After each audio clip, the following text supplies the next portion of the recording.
இன்னைக்கு மார்க்கெட்டுக்கு போயிட்டு வந்தோம்னா மீன் வாங்கிட்டு வந்தேன். இவ்வளோ மீனும் ரெண்டு வெலை மீன் வந்து 150 ரூபா. ஏகப்பட்ட விலை. இன்னைக்கு விலை கம்மியாக தான் இருக்கும் அப்படின்னு நினச்சி போனால் நான் தான் அப்படி நினச்சி போயிட்டு இருந்திருக்கேன். மீன் விலை வந்து கூட தான் இருந்திருக்கு. சரி பரவாயில்லன்னு 150 ரூபாய்க்கு 2 வெலை மீன் வாங்கிட்டு வந்தாச்சு. அப்புறம் இவ்வளோ உள்ளியும் 1.25 கிலோ. இந்த உள்ளி வந்து 50 ரூபா. 1.25 கிலோ சின்ன உள்ளி 50 ரூபா. மிளகா இது அவ்வளோ 10 ரூபா. பூண்டு 20 ரூபா. இஞ்சி 10 ரூபா. மாம்பழம் இது வந்து வண்டியில் வச்சு விற்றுட்டு இருந்தாங்க குட்டி அணையில். 1.5 கிலோ 100 ரூபா.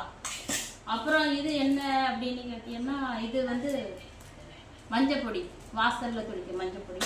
இதெல்லாம் வாங்கிட்டு வந்தாச்சு. இன்னைக்கு போய் மார்க்கெட்டில் போய் வாங்கிட்டு வந்தாச்சு. இனி மீனை கழுவி குழம்பு வைக்கணும். இதுதான் இன்னைக்குள்ள வேலை. இதுதான் இன்னைக்கு ஒரு